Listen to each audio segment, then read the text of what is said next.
connaissent. Mais il y en a beaucoup qui te connaissent parce que d'après les commentaires que j'ai vus dans le courant de la journée, il y en a beaucoup qui savent que tu es médium, tu es conférencière, tu as écrit plusieurs livres, plus d'une quinzaine de livres. Oui, celui que tu as en main en ce moment, c'est le 16e.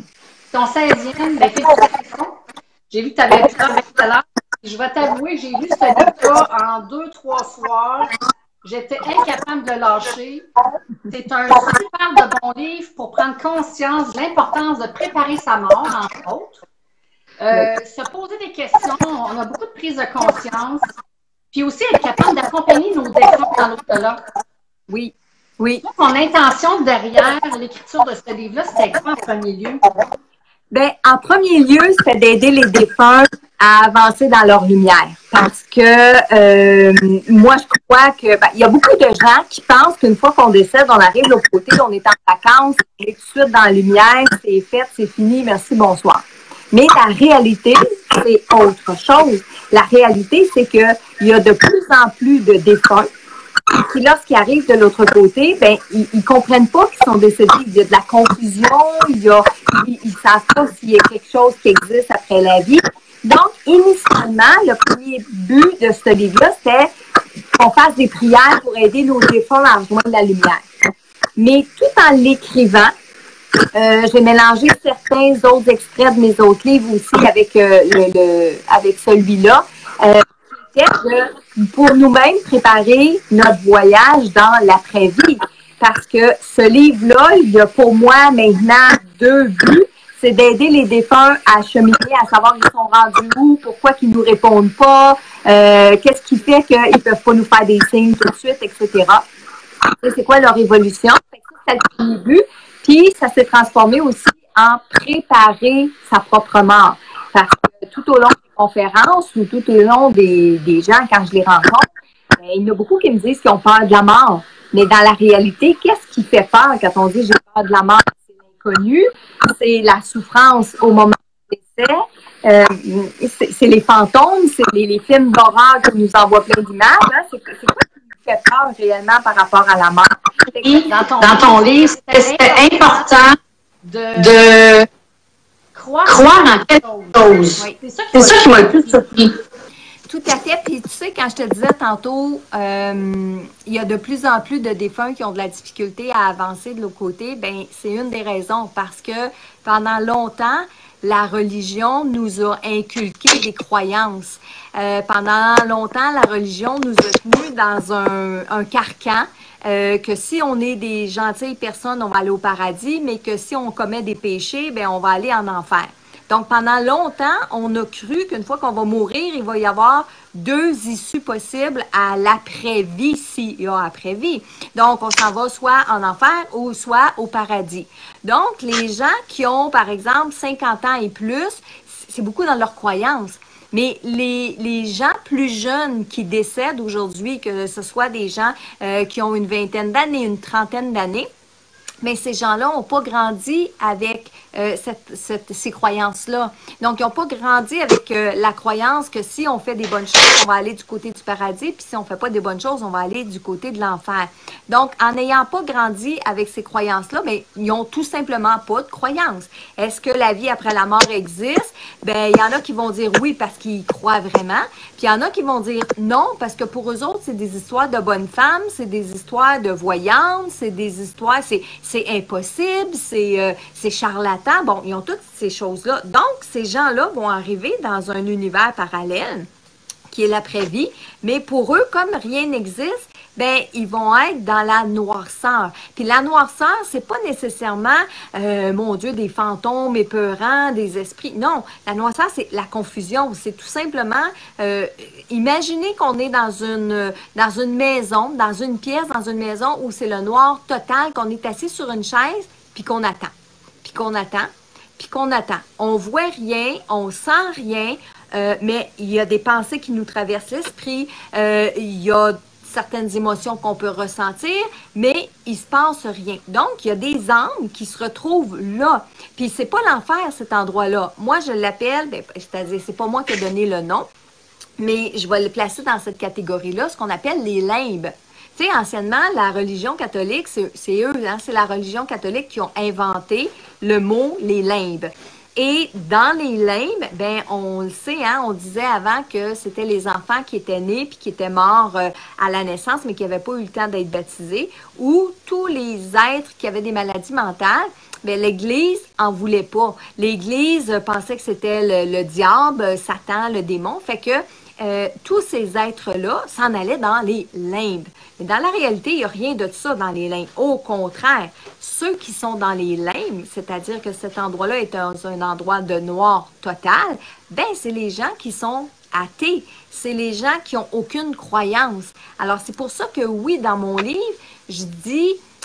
croyez en n'importe quoi, mais croyez en quelque chose. Parce que je crois que la vie après la mort existe, que je sois au paradis, je vais arriver dans l'univers de mes croyances. Que je crois quand je vais mourir, que je vais retrouver mon mari, mes parents, mon frère, ma soeur, etc. Ben, c'est dans cet univers-là que je vais arriver. Parce que, effectivement, on arrive dans l'univers de nos croyances. Alors, c'est important pour moi que les gens aient des croyances. N'importe lesquelles, mais que les gens aient des croyances. Oui, parce que de l'autre côté, on peut se retrouver selon ce qu'on croit, son croit qu'il n'y a rien, rien. Exact, tout à fait. Puis, c'est important de les aider, ces êtres-là, parce que ils ont besoin de lumière. Puis lumière étant amour, étant conscience, étant expérience, bien oui, on peut les aider, ces êtres-là. Dans ton livre, tu parlais aussi qu'il y avait plusieurs niveaux de conscience. Oui. Il y en avait même 10. Oui. Tantôt, tu as parlé des limbes, mais il y en a comme deux parties. Les plans de lumière, plans de l'ombre. J'aimerais ça que tu nous en parles. Quand j'ai commencé à communiquer avec les personnes qui étaient décédées, au début, c'était le free for all. Je pouvais communiquer avec toutes sortes d'entités, d'esprits, d'âmes. Je pouvais communiquer avec des êtres très évolués, des maîtres spirituels, des anges, des archanges. Comme je pouvais communiquer avec des... je me suis jamais rendue aux démons, là, Dieu merci, heureusement, mais avec des âmes errantes, avec des esprits, ce qu'on appelle des mauvais esprits. Donc, je communiquais avec toute cette gamme de personnages-là, d'entités-là. Puis, à un moment donné, j'ai dit, ça va faire. Je veux pas communiquer avec les gens qui sont dans le noir, qui sont négatifs, qui sont des âmes errantes, si ils veulent pas se faire aider. Si une âme errante m'approche, je rentre en contact avec elle parce qu'elle veut être aidée, pas de problème. Mais une âme errante qui va venir niaiser, qui va venir mettre le trouble, comme on dit, ben non, je veux pas communiquer avec ces êtres-là. Et avec le temps aussi, c'est le fun de communiquer avec les anges, avec les archanges, mais c'est pas là non plus que je voulais aller. Fait que je me suis à un moment donné dit, je veux communiquer avec les êtres qui sont entre telle dimension puis telle dimension. Donc, avec encore là toutes les consultations que j'ai faites, mais j'arrivais, moi, vite à placer les défunts. Donc, ce défunt-là, il est au 6e niveau. Ce défunt-là, il est rendu au 7e.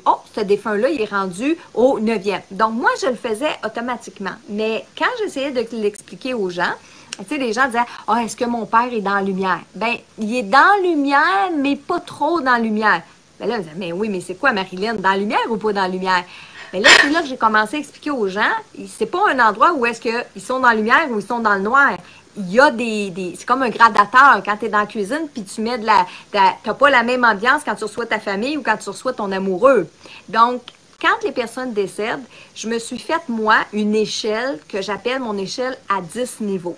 Et c'est dans ces 10 niveaux-là que je place les défunts, puis que oui, ça va m'arriver de temps en temps de dire à la personne, bon, ben ton défunt, par exemple, il est au niveau 6, qui est le premier plan après notre plan terrestre. Donc, à partir du 5e niveau, qui est la salle d'attente, alors tous les défunts, toutes les personnes, tout le monde, on arrive tous au 5e niveau, ce qui est dans le milieu de l'échelle. On pourrait dire un endroit qui est neutre, que j'appelle la salle d'attente.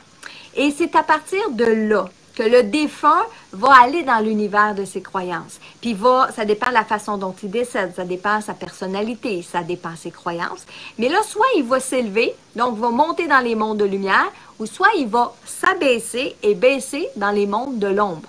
Donc, plus on monte dans les mondes de lumière, plus on s'en va vers ce qu'on appelle le paradis, ou si on s'en va de l'autre côté, donc plus on descend dans les mondes de l'ombre, et plus on s'en va dans ce qu'on appelle l'enfer, parce que si on va le nommer comme ça. OK? Donc, cette échelle-là, ben, je la décris très bien dans le livre, là, avec un peu plus d'explications, puis comment on va rentrer en contact, parce qu'on ne va pas rentrer en contact de la même façon avec un défunt qui est au 2e niveau qu'un défunt qui est au 5e ou au 6e ou au 8e niveau. C'est pas, on ne reçoit pas les mêmes sortes de signes, la même sorte de communication, puis on ne parle pas de la même façon avec ces êtres-là. Donc, tu parlais comment se passent les signes dans notre plan terrestre? Comment les défunts peuvent à nous? Les défunts, mon Dieu, on pourrait en parler jusqu'à demain matin. Hein, Quelques-uns. Hein? Et ben, les défunts, premièrement, tout est vibratoire. Puis aujourd'hui, de plus en plus, on le reconnaît, que tout est vibratoire. Alors, ça veut dire que les défunts, eux, sont rendus maintenant à un taux vibratoire très élevé. Je vais te dire ce que j'ai dit pendant toute l'année dans ma dernière conférence. C'est comme si nous, on vibre ici sur le plan terrestre à 5 km/h. Donc, tout ce qui est matériel autour de nous, c'est vibratoire quand même si c'est matériel. Hein? Une table, une lumière, un mur, un livre, c'est matériel, ça n'a pas de vie comme tel. Mais pourtant, ça a un taux vibratoire. Et là, si on le met, mettons, à 5 km/h, tout ce qui est autour de nous vibre à 5 km/h. Mais les défunts, eux, vont vibrer à du 500 km/h. Vois-tu la différence entre 5 km/h et 500 km/h? Donc, les défunts vont utiliser les choses énergétiques autour de nous, tout ce qui a un taux vibratoire. Donc, ils peuvent utiliser le monde matériel, mais c'est difficile pour eux parce qu'il faut qu'ils partent de 500 km/h à baisser leur énergie jusqu'à 5 km/h. C'est la même chose si je te demandais à toi d'élever ton taux vibratoire jusqu'à 500 km/h. Ça serait très difficile parce que toi, tu vas arriver avec de la méditation, avec des changements de conscience, avec de l'hypnose, à monter de 5 à, mettons, 20 km/h. Mais ça, c'est le plus haut que tu vas aller en tant qu'être humain ici sur le plan terrestre. Bon, il y en a, puis je le crois, sont capables de se dématérialiser puis de faire de la télétransportation. OK? Je le crois. Ça, ces êtres-là vont vibrer à du 300-400 km/h. Mais je ne sais pas combien il y en a sur la Terre. Ils ne sont pas nombreux, les gens qui sont capables de faire ça. Mais si le commun des mortels, toi, moi, puis la majorité de la population, on va vibrer le plus haut à 20 km/h, bien, les défunts, en vibrant à 500 km/h, tu leur demandes de descendre, c'est la même chose pour eux. Alors, ils peuvent se manifester. Ils peuvent se manifester avec des objets. Par exemple, des objets qui peuvent disparaître, qui bougent, qui changent de place. Mais encore une fois, je vais répéter, ça leur demande beaucoup d'énergie. Ensuite, ils peuvent se manifester, par exemple, avec de l'électricité. Parce que l'électricité, c'est quelque chose qu'on ne voit pas à l'œil nu. Donc, l'électricité, on va prendre pour acquis que ça vibre à 200 km/h. Alors, le défunt, tu ne vas pas lui demander de descendre à 5, tu vas lui demander de descendre à 200. Alors, oui, il peut interférer, par exemple, sur des objets électroniques ou sur de l'électricité. Donc, on est en train de parler de grand-maman qui est décédée, puis la lumière se met à flasher à côté de nous. Bien oui, ça peut être un signe. Après ça, écoute, tu as les symboles, les défunts qui vont nous parler grâce à des papillons, des libellules, des coccinelles, en trouvant des dissous par terre, en voyant, par exemple, sur notre horloge des heures miroirs, comme 11h11, 13h13, 22h22. Tout ça peut être des signes que les défunts nous envoient. Tu parlais de cartes tantôt. On peut utiliser des cartes pour communiquer avec nos défunts, pour savoir qu'est-ce qu'ils pensent, qu'est-ce qu'ils veulent nous dire. Puis, j'ai compris, avec les cartes, par exemple, que quand on regarde nos cartes, elles sont toutes la même couleur. Hein? Si tu regardes les cartes exactement, tu ouvres ces cartes-là, elles sont toutes bleues. L'endos des cartes sont toutes bleues. Mais par contre, les défunts, ils ne voient pas avec des yeux physiques, ils voient de manière vibratoire. Donc, chacune des cartes que tu as dans les mains en ce moment, exact, vont vibrer d'une couleur différente pour les défunts. Donc, la carte qui va vibrer rouge passion, puis que le défunt, c'est ça qu'il a envie de transmettre comme message, ben va télépathiquement t'influencer pour que tu ailles chercher la carte qui rayonne rouge. Et là, en prenant la carte, ben tu reçois, tu vois, hein? Tu reçois le message du défunt, par exemple, avec la phrase qui est écrite là-dessus. OK? Donc, que ce soit comme ça, que ce soit avec la musique. Moi, j'aime beaucoup, beaucoup communiquer avec mes défunts à moi à travers de la musique. Puis, je vais m'en aller en voiture, puis je vais dire, bon, ben OK, là, papa, dis-moi qu'est-ce que tu penses en ce moment. J'ai besoin de t'entendre, j'ai besoin que tu me parles. Puis, je joue le jeu, c'est-à-dire que je donne un outil à la personne décédée pour qu'elle puisse entrer en contact avec moi. Fait que je lui dis, là, la prochaine chanson, je vais ouvrir la radio, puis dans les paroles, c'est comme si tu me parlais. Puis écoute, 99% du temps, la réponse concorde avec le genre de questions que j'ai posées. Donc, ça, c'est des façons, puis comme je te dis, on pourrait en parler jusqu'à demain matin, là, des signes et des signes et des signes, que ce soit dans les formes de nuages, que ce soit d'entendre télépathiquement, que ce soit de recevoir, d'avoir la chair de poule, que ce soit de ressentir une grande chaleur. Mais tout ça, c'est des signes que les personnes décédées sont avec nous. Toi, est-ce que tu as un rituel pour te connecter avec les peurs et comment ça fonctionne? j'ai pas. Puis, ça peut paraître curieux, là, mais j'ai juste besoin de me mettre en état de conscience modifié. C'est-à-dire que, par exemple, on serait en train de jaser ensemble, puis tu me dirais, Marilyn, mais là, tu serais avec moi, puis tu dirais, Marilyn, tu sais, je sais pas, ma grand-mère, si elle va bien. Bien, juste de dire ça, ça peut être l'élément déclencheur à me brancher, puis à soit voir la grand-mère, soit l'entendre. Et quand je faisais mes rencontres, c'est sûr que pour moi, il y a un côté éthique et il y a un côté professionnel. OK? Ça veut dire que quand je faisais des rencontres privées avant, je m'installais, bon, je faisais tout ce que j'avais à faire avec, par exemple, répondre aux courriels, la comptabilité, tout ça. Une fois que j'avais fermé tout ça, c'était fermé là. Là, je recevais le premier client, je m'assoyais dans ma chaise, bingo, j'étais branchée. J'avais pas besoin de faire de la méditation, j'avais pas besoin de faire des mantras ou de faire des prières et tout ça. Moi, aussitôt je m'assoyais dans ma chaise de consultation, ça y est, mon état de conscience changeait. J'arrivais en état de conscience modifié. Ça veut dire que dans le bureau autour de moi, il pouvait rentrer des clients, je les entendais pas. J'étais concentrée sur la personne en face de moi, concentrée sur les défunts. C'est un état de conscience modifié, tout simplement.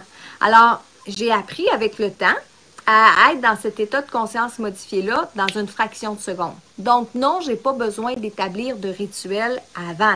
Mais on s'entend que je ne vais pas, par exemple, parler à un défunt, faire de la comptabilité, me relever les yeux, parler à un autre défunt, répondre à un courriel, me relever à... Non, mais non. Tu sais, c'est pas... Non. Mais sauf que pour moi, c'est quelque chose qui est archi simple, fraction de seconde, puis ça y est, je suis branchée avec un monde qui est parallèle. Donc souvent, c'est comme je dis, j'ai un pied dans le monde terrestre, puis un pied dans ce monde-là, puis c'est comme si je me promène d'un monde à l'autre tout à fait facilement. Qu'est-ce que tu as plus surpris à communiquer avec cette personne? Répète la question, Lynn. Qu'est-ce que tu as le plus surpris? OK. Quand tu communiques avec les différents plans? Oh mon Dieu, qu'est-ce qui m'a le plus surpris? Bien, dans un premier temps, puis ce qui me surprend encore, c'est parfois la rapidité avec laquelle ça se passe. Les messages que je peux recevoir, parce qu'on ne sait jamais qu'est-ce qu'on reçoit comme message. Je peux avoir des messages que j'appelle peut-être général. Grand-maman qui est décédée puis qui a envie de te dire qu'elle s'ennuie de toi puis qu'elle t'aime. Bon, c'est personnel, mais en même temps, c'est général. Sauf que moi, j'ai fait l'exercice souvent de demander aux gens si vous aviez un téléphone pour parler à vos défunts, qu'est-ce que vous diriez? Puis 99% du temps, tout le monde dit la même chose. Fait qu'il ne faut pas se surprendre que les défunts disent la même chose en retour ici. Mais ça m'est arrivé d'avoir des messages qui étaient tellement pointus, tellement particuliers. Je te donne un exemple. Dans une conférence, je m'en vais dans la salle voir un monsieur. Je lui demande, est-ce qu'il veut un message? Il me dit oui, il vient en avant. Et il demande un message de son neveu.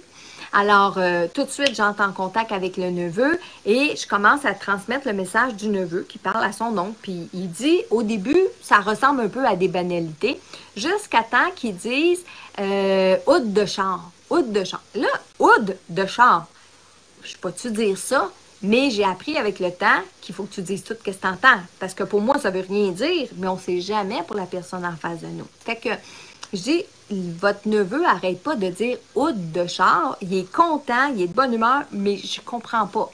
Le monsieur en face de moi m'a fait un beau grand sourire. Lui, ça se voyait, il comprenait, mais il n'a pas dit un mot. Fait qu'il est allé se rasseoir. À la fin de la conférence et à la séance de signature, il vient me voir, il s'approche avec sa femme puis sa fille. Et là, sa femme me remet le signet de décès du neveu en question. Le neveu est habillé en coureur automobile, avec un drapeau dans les mains de course. Alors, le monsieur m'explique, mon neveu était un coureur automobile, un pilote automobile professionnel. Puis quand il gagnait ses courses, il montait debout sur le hood de son char, puis il envoyait des beaux bye-bye à tout le monde, puis il faisait aller son drapeau. Alors, eux, ils ont compris quand le neveu parlait du hood de char. Mais moi, ça voulait rien dire. C'était-tu banal ou nono, ou employons le terme qu'on veut, mais c'était vraiment particulier. Fait que ça, oui, ça me surprend parfois à la rapidité, le côté pointu de certains messages. Ce qui m'a surpris, mais ça fait longtemps, c'est de comprendre que lorsqu'on dit la vie après la vie, c'est exactement ça. Parce que quand on meurt, on arrive dans un autre état de conscience, dans un monde parallèle qui bien souvent va ressembler au nôtre dans les premiers plans parallèles, mais la vie, elle se continue. Ça veut dire que j'ai pas fini d'apprendre, j'ai pas fini de travailler sur moi-même, j'ai pas fini d'avoir des émotions. Ça m'a surpris beaucoup, beaucoup, beaucoup. Je te dirais de tout l'ensemble, si tu me demandes réellement ce qui m'a surpris, je te dirais ça, tiens. Ouais. Le fait que ça se continue. OK, on n'a plus de corps physique, donc on n'a pas mal à la tête, on n'a pas de problème d'argent, on n'a pas de problème de régime, on n'a pas de problème avec le temps. OK? Fait que, on n'a pas ces problèmes-là, heureusement. Mais par contre, oui, il y a d'autres choses à faire. Il y a une évolution. On continue de faire de l'évolution de l'autre côté. Je voyais oui, qu'on arrive à plusieurs choses qui peuvent influencer sur notre façon de gérer le passage. Oui. Tu parlais de notre type de personnalité. Oui. Croyance, oui. Puis la façon dont on meurt. Oui, tout à fait. Parce que une personne qui va, par exemple, tu rentres chez le médecin et tu reçois un diagnostic où on t'annonce que tu vas mourir dans les 4 prochaines semaines, mettons, dans le prochain mois, OK? Bien, dans le prochain mois, tu as le temps de te préparer à la mort. Tu as le temps de parler autour de toi, volonté.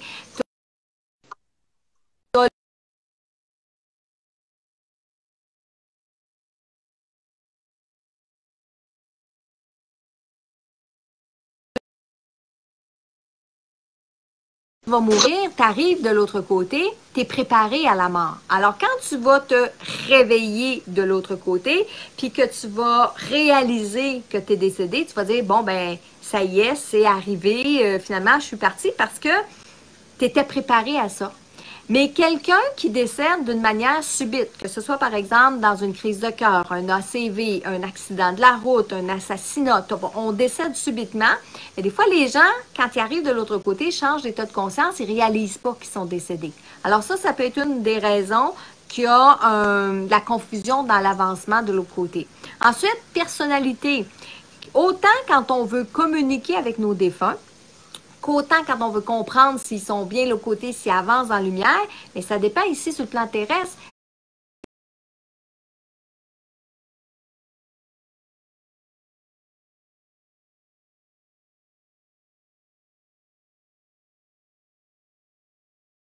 La personnalité, quand on va mourir, reste la même. Donc, exemple, toi ou moi, on décède ce soir, après notre live, on décède, bien, on reste les mêmes personnes, on ne sera pas différentes, on ne sera pas comme quand j'avais 20 ans ou on ne sera pas comme tout ce que j'ai toujours rêvé d'être. Non, on va être Marilyn en ce moment présent, avec mon caractère, avec mes peurs, avec mes inquiétudes, avec mes qualités, mes défauts, tout ça. Alors, si par exemple, de mon vivant, je suis quelqu'un qui parle pas beaucoup, qui est effacé, qui est solitaire, ben, je ne vais pas me mettre à faire plein de signes quand je vais arriver de l'autre côté. Je ne vais pas me mettre à courir tout partout puis dire « Ah, c'est beau, ça existe », puis mais non. Puis la même chose au niveau des croyances. Si je ne croyais pas de mon vivant qu'il y avait quelque chose après, bien, quelques temps après mon décès, je ne vais pas me mettre à faire des signes et à dire que ça existe. Ça va prendre un bon bout de temps avant que je réalise que oui, il y a quelque chose qui existe, puis que oui, j'ai envie de venir le dire sur Terre. Mais si j'étais quelqu'un qui avait de la misère à admettre mes torts, je ne viendrai pas dire « Ah, finalement, je me suis trompée, ça existe au côté, puis regardez, je vais vous faire la preuve que ça existe, je vais vous faire des signes. » Mais non, la personne qui, de son vivant, était orgueilleuse puis qu'elle disait que ça ne marchait pas, bien, vous ne le verrez pas faire des signes. Vous allez mourir, puis vous allez le retrouver de l'autre côté, puis c'est de l'autre côté qui va vous dire « Finalement, tu avais raison. » Bien, il ne viendra pas vous le dire sur le plan terrestre. Donc, et la personnalité, et les croyances, et la façon qu'on meurt, mais ça joue un rôle sur notre évolution et aussi sur la possibilité de communiquer ici avec le plan terrestre. Super intéressant. Juste un petit peu qui nous écoute. Je sais que mon son n'est pas bon.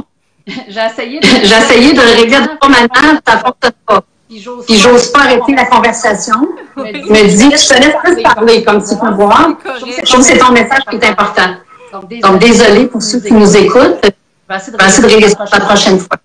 C'est correct. Une autre question. Quand on arrive de l'autre côté, qui on peut s'attendre de rencontrer? Bien, on va toujours rencontrer, dans un premier temps, notre ange gardien. Parce que c'est lui qui a été là tout au long de notre vie.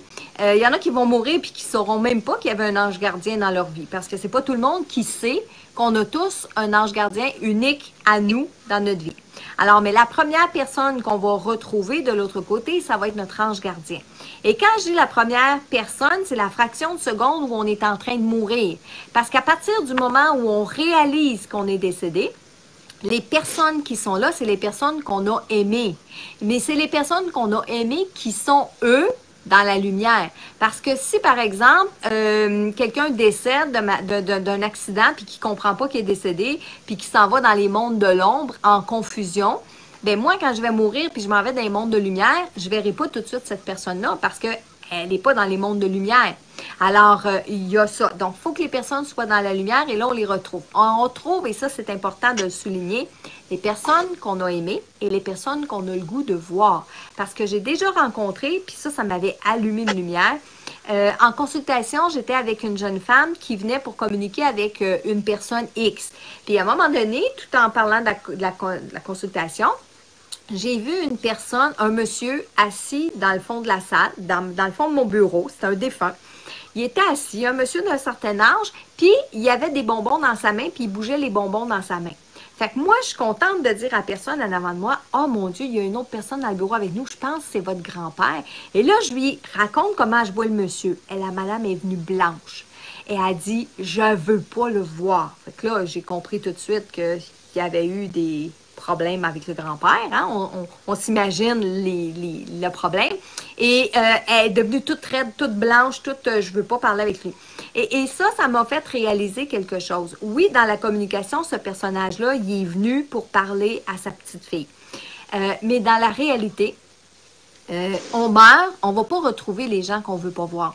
On va pas retrouver nos abuseurs, nos agresseurs, des conjoints qui ont été violents avec nous, des personnes qui nous ont fait du mal, des personnes de qui on avait peur de notre vivant. On va pas retrouver ça de l'autre côté, du moins pas au moment de notre décès. Parce que c'est sûr qu'éventuellement, dans notre évolution, on va avoir un travail à faire pour ce qui nous est arrivé par rapport à cette personne-là. Hein? C'était quoi la leçon? Qu'est-ce que j'avais à vivre? Qu'est-ce que j'avais à comprendre?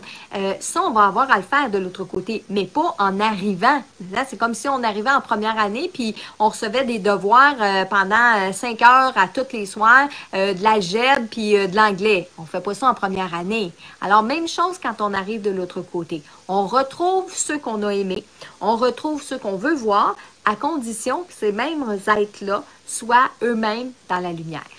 Super intéressant. Au niveau des leçons de langue que tu as appris, au niveau du suicide, l'aide médicale à mourir, l'euthanasie. Donc, pour ceux qui ont de la misère à comprendre la question, tu peux juste répéter, puis après ça, ils répondent. Écoute, le suicide. Le premier livre que j'ai écrit, on parle de suicide, de mort, aide médicale à mourir, puis tout ça. Le premier livre que j'ai écrit, Les morts nous donnent signe de vie, je l'ai écrit, il est sorti en 2005. Parce que j'ai écrit ce livre-là en 1995. OK? Mais il a été publié en 2005. Et dans ce livre-là, forte de mes croyances, de tout ce que j'avais appris dans la vie, mais pas nécessairement par expérience, mais de croyances que j'avais appris, c'est quand une personne se suicide, elle s'en va automatiquement dans les mondes de noirceur, puis elle va se réincarner presque tout de suite, puis elle va revenir vivre la même vie qu'elle a vécue quand elle était sur Terre. Le livre a sorti, et vous pouvez le retrouver encore aujourd'hui, c'est vraiment écrit dans ce livre-là. Mais à partir du moment où le livre a sorti, j'ai rencontré de plus en plus de gens et j'ai eu ma clientèle, elle a grandi en l'espace de le temps des ciseaux. Et il y a plein de personnes décédées par suicide qui sont venues dans les communications. Moi, je dis tout le temps, elles sont venues cogner à ma porte pour me dire « Hey, Marilyn, c'est pas de même que ça marche, là. C'est pas comme ça, le suicide. » Donc, j'ai eu beaucoup de communications avec des personnes qui s'étaient enlevées la vie. Je te dirais, dans l'ensemble, oui, ça existe des personnes qui décèdent puis qui s'en vont tout de suite dans la noirceur puis qui vont se réincarner sans jamais rien avoir compris puis qui vont reprendre leur vie de A à Z identique. Mais ça, là, c'est 1%. Qu'est-ce qui arrive aux gens qui s'enlèvent la vie? Premièrement, ils vont avoir un parcours différent en arrivant de l'autre côté. Ils ne vont pas passer par les mêmes étapes tout à fait qu'une personne qui décède de façon naturelle. Une personne qui décède de façon naturelle, bien, quand elle arrive de l'autre côté, oui, les défunts sont là. Ils vont l'applaudir, ils vont souligner son arrivée. C'est ce qu'on appelle le party. On pourrait dire ça comme ça. OK? Bon, c'est la fête. Mais une personne qui s'enlève la vie, premièrement, celle qui s'enlève la vie, elle n'a pas du tout le goût de fêter. Parce que quand tu t'enlèves la vie, tu n'es pas avec un grand sourire aux lèvres, tu n'es pas euphorique, de bonne humeur, tu n'es pas comme à la fin de quelque chose que tu as l'impression que tu as terminé puis tu as fait ce que tu pouvais. Non. Quand tu t'enlèves la vie, tu es dépressif, tu es dans une grosse panique psychologique, tu es dans les problèmes. Donc, on arrive de l'autre côté. N'oublions pas, tantôt, on a dit qu'on arrive dans l'univers de nos croyances, avec notre personnalité, puis tout ça. Alors, les défunts, les personnes qui s'enlèvent la vie, les personnes qui se sont suicidées, vont avoir un parcours, un cheminement différent que la personne qui décède de façon naturelle. Mais attention, avant, je pensais que tout le monde s'en allait automatiquement dans la noirceur, mais ce n'est pas le cas. Il y a de ces êtres-là qu'une fois qu'ils ont posé le geste, bien, premièrement, il faut qu'ils apprennent à se pardonner à eux, parce que nous, on a beau leur dire « OK, je comprends, je te pardonne, puis je ne suis pas en colère », c'est pas ça.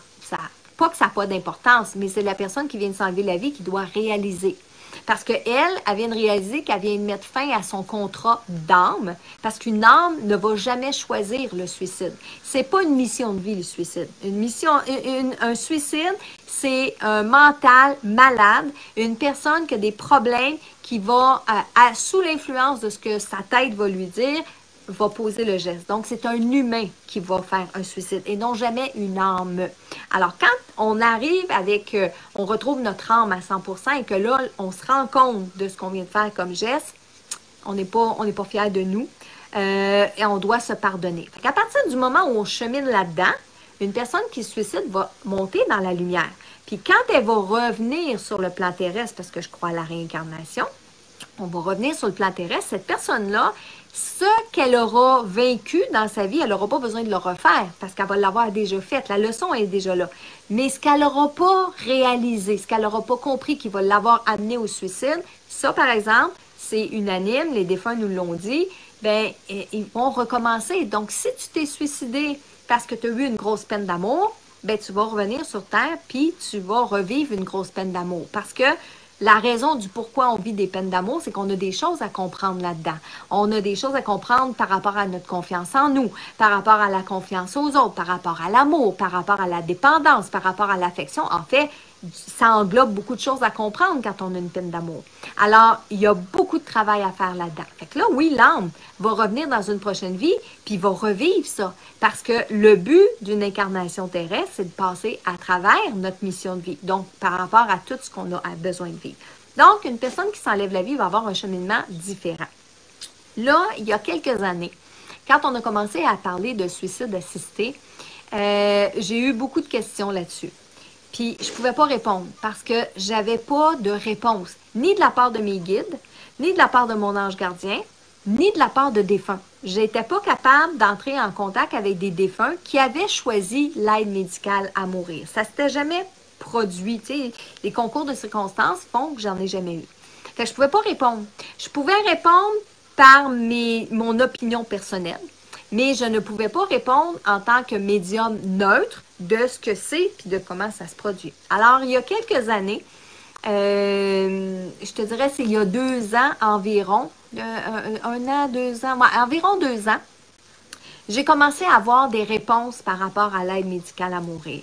Et jusqu'à l'année passée, quand j'ai commencé à écrire ce livre-là, en fait, le chapitre pour ajouter à ce livre-là, là, j'ai eu des contacts. J'ai eu des contacts avec des personnes qui avaient choisi l'aide médicale à mourir, des défunts. J'ai eu des contacts avec mes guides, avec mon ange gardien, mais surtout, j'ai vécu l'expérience, je vais dire le contraire. C'est-à-dire que l'année passée, ma mère est entrée à l'hôpital. On ne savait pas ce qu'elle avait. Elle avait tout le bas du corps enflé. Fait qu'on s'en va à la clinique dans un premier temps et la jeune médecin qui est à la clinique reçoit ma mère, lui passe quelques examens et l'envoie aussitôt à l'hôpital passer des scans puis des choses comme ça. Et cette médecin-là attend des résultats. Fait que ma mère retourne à la maison. On n'est pas si tôt arrivé à la maison que la médecin rappelle ma mère puis elle dit, écoutez, là, vous allez dormir cette nuit chez vous, mais demain matin, vous vous en allez aux urgences. Moi, j'envoie votre dossier à un médecin là-bas et je veux que vous passiez par les urgences parce que si ma mère passait par un rendez-vous, ça aurait pris beaucoup de temps. Alors, la médecin nous dit ça. Parfait, on envoie ma mère à l'hôpital le lendemain, on s'envoie là aux urgences. Ma mère est hospitalisée, on passe d'autres examens pour découvrir qu'elle avait une masse et que la masse était cancéreuse. Donc, on attendait d'autres résultats, à savoir est-ce que le cancer qu'on reçoit, ben c'est-tu un cancer qui est traitable ou c'est un cancer qui est incurable. Mais par entre-temps, la médecin à la clinique, elle a reçu certains résultats. Alors, elle appelle à la maison, c'est moi qui réponds. Elle dit, bon, ben, elle dit, j'appelle pour prendre des nouvelles de votre mère. Fait que là, je lui explique. Je lui dis, ben là, ma mère, c'est incurable, il n'y a rien à faire et tout ça. Tout de suite, elle me dit, OK, ben si vous voulez passer à la clinique, je peux vous donner des papiers avec des formules à remplir pour l'aide médicale à mourir. Moi, je suis au bout du téléphone, puis je dis, oh mon Dieu, tu sais pas à qui tu parles, toi, là, hein? Fait que je l'ai laissé parler parce qu'elle était très gentille, la médecin. Elle était pas... au contraire, elle avait pris soin de ma mère. Elle prenait la peine d'appeler une patiente qu'elle n'a jamais vue, là, mais qu'elle a vue une fois dans sa vie. Puis elle prend le temps d'appeler tout ça. Mais c'est de voir la rapidité à laquelle elle me propose l'aide médicale à mourir. Fait que j'ai pas fait de cas. Je me suis en allée à l'hôpital. J'en ai pas parlé à ma mère parce que de toute façon, ma mère ne voulait pas ça non plus. Et on a vécu les derniers jours avec ma mère. Puis ça, là, je vais dire, Lynn, ça n'a pas de prix. Ça n'a pas de prix parce que si ma mère avait abrégé sa vie, là, je parle au niveau personnel, OK? Si ma mère avait abrégé sa vie, on n'aurait pas eu la chance de vivre ces derniers moments-là avec elle. Et ça m'a fait allumer. Ça m'a fait allumer, ça l'a rajouté à ce que les guides étaient en train de m'expliquer. Et après le décès de ma mère, j'ai décidé de faire vraiment une méditation pour aller en contact avec les défunts qui avaient choisi l'aide médicale à mourir, entrer en contact avec des guides plus haut possible pour avoir des vraies réponses. Pas dire n'importe quoi. Parce que je peux parler de mon opinion personnelle. OK? Mon opinion personnelle, moi, Marilyn, je ne veux pas dire contre, mais ça reste un suicide. Un suicide assisté, l'aide médicale à mourir, tout ça, appelons-le comme on veut, ça reste un suicide. Ça, c'est mon opinion personnelle.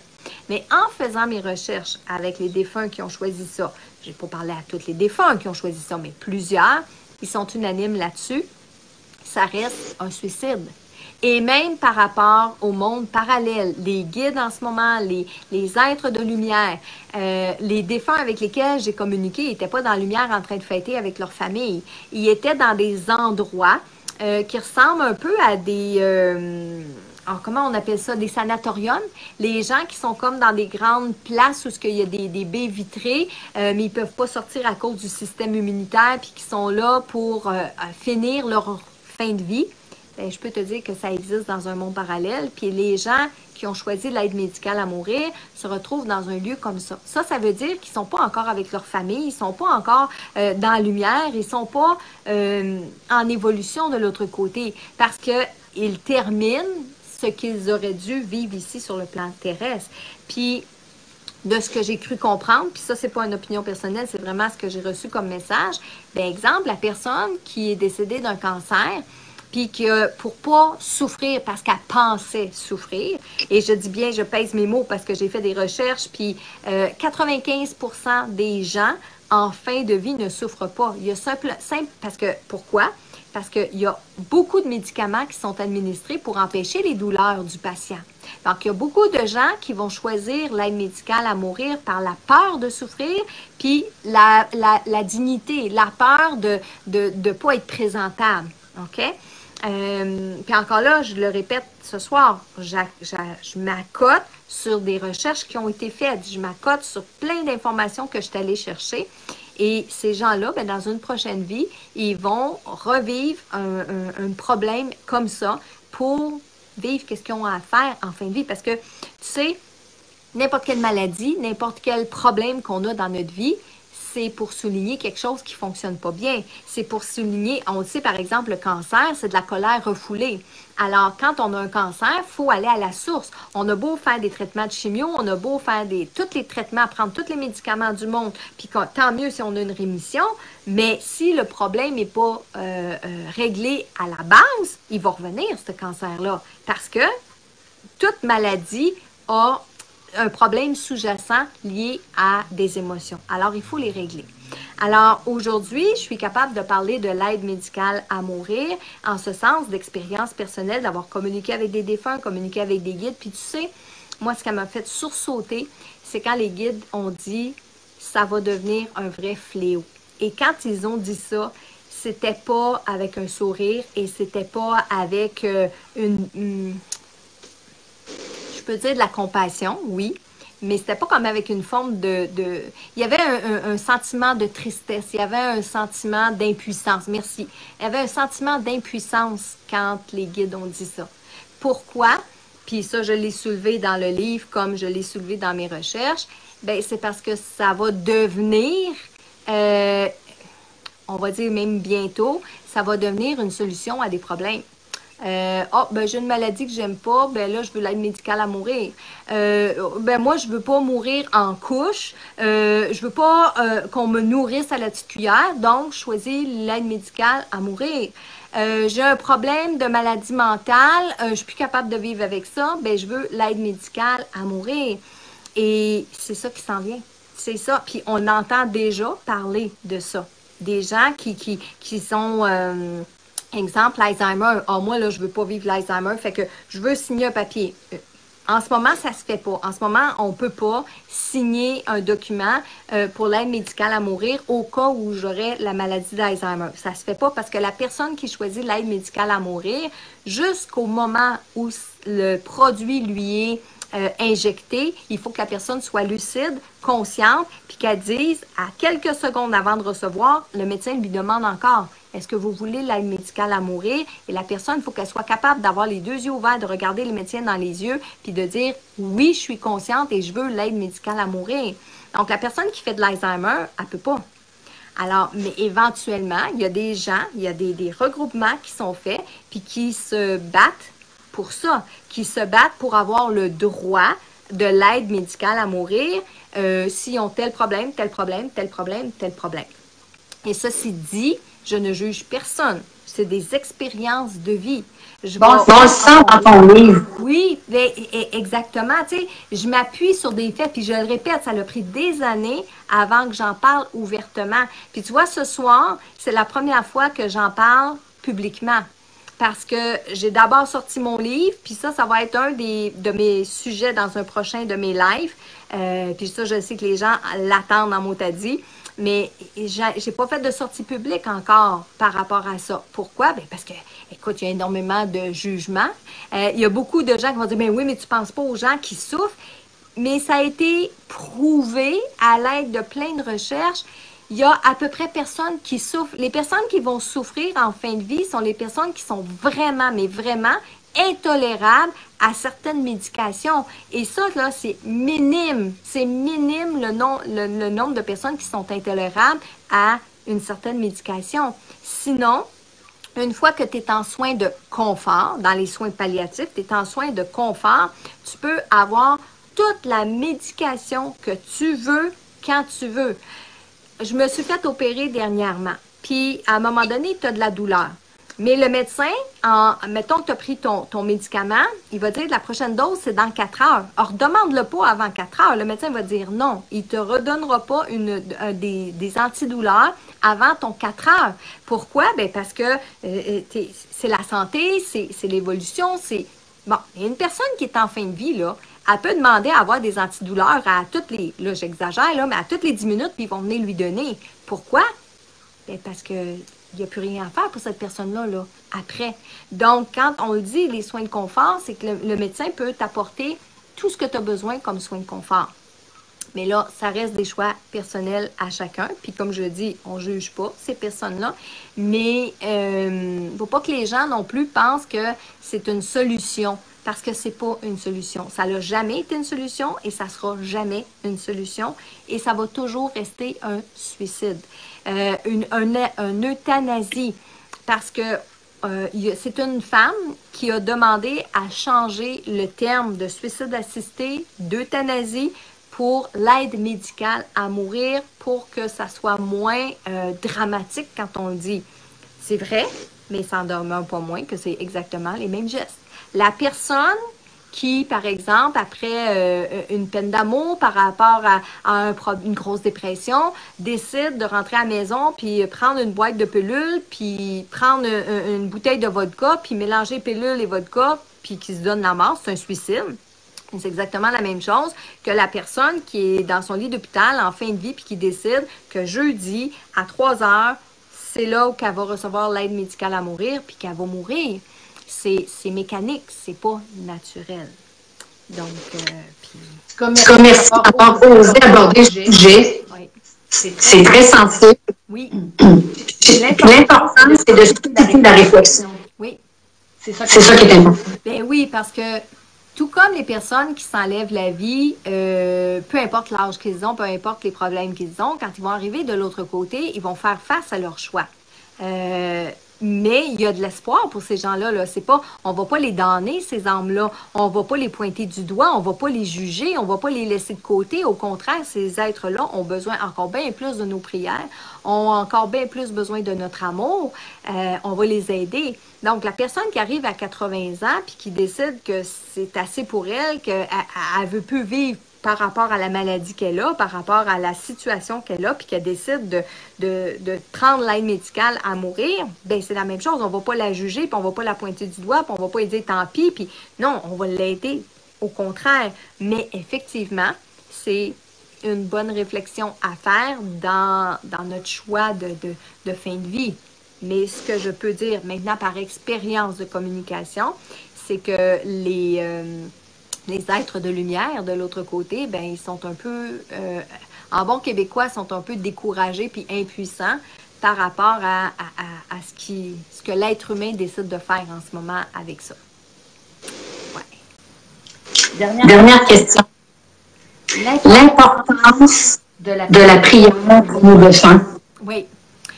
Puis là, c'est bien important, quand on parle de prière, ici, on ne va pas parler de prière religieuse. Le Notre Père, le Je vous salue Marie. Si on y croit, si on est pratiquant, allez-y, on fait ces prières-là, puis c'est ce qui est important. Mais quand on dit en 2019 de faire des prières, on ne s'en va pas dans cette direction-là, mais ça reste des prières, parce qu'une prière, c'est quoi? C'est une intention. C'est une intention qu'on fait en envoyant du plaisir, de l'amour à des personnes qui sont décédées, en l'occurrence ici, des prières pour nos défunts. Alors, qu'est-ce que ça va faire, les prières? Bien, ça va envoyer de l'amour, ça va envoyer des pensées aux personnes qui sont décédées. Et bien, les personnes qui sont décédées vont recevoir cet amour-là, ces prières-là, cette lumière-là, cette énergie-là. Et bien, ça va les aider à avancer dans le plan parallèle. Donc, c'est important de faire des prières pour nos défunts. Puis, ne serait-ce que d'allumer une chandelle, c'est une forme de prière. Ne serait-ce que de regarder un album photo puis se rappeler des beaux souvenirs, c'est des prières. tout ça, c'est des prières, puis les défunts en ont besoin. Merci. Ben, ça me fait plaisir. Je rappelle ton livre, Apprivoiser la mort, diffusé aux éditions La Semaine. Oui. Tu as également le jeu de cartes d'inspiration, communiquer avec ton ange gardien. Ton ange gardien. Et un que j'ai adoré, Oracle quotidien. Oui. Très beau jeu. On tire-tu une carte avant de finir ou de la fin? Ben oui, allez-y donc. Allez-y donc.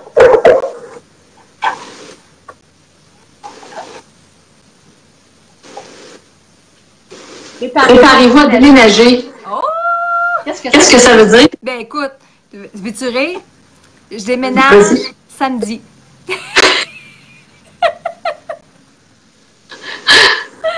Ouais. Et pour les gens, qu'est-ce que ça peut vouloir dire? Changement. Un déménagement, c'est un changement. OK? Donc, quand on prend une carte, par exemple, ben, tu donnes un bel exemple. OK? Mettons qu'on dit, OK, qu'est-ce que mon ange aurait à me dire ou qu'est-ce que la vie elle a à me dire? Et que là, on tire la carte du déménagement. Bon, ben, là, écoute, ça peut pas tomber plus pile, je déménage samedi. Fait que ça, c'est bien drôle, là, OK? Mais quelqu'un qui nous écoute en ce moment puis qui dit, ah, ben, moi, j'ai pensé à mon travail ou j'ai pensé à mes enfants ou j'ai. Tu sais, bon, ben, le déménagement, on le sait, par symbolique, ça veut dire un changement. Alors, quand on va piger cette carte-là, puis on dit, ben, je déménage pas, mais non, ça ne veut pas dire forcément au premier mot déménagement. Ça veut dire attendons-nous à des changements, que ce soit dans notre travail, que ce soit avec les enfants.